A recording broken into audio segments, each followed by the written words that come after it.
Two Russian soldiers came under attack by FPV drones while paused in an open area.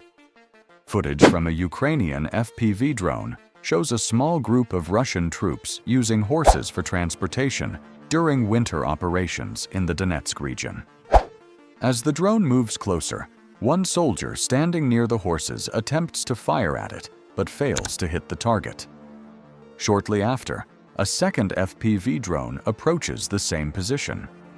Another soldier tries to escape on foot, but the drone rapidly closes the distance. He is ultimately unable to outrun the drone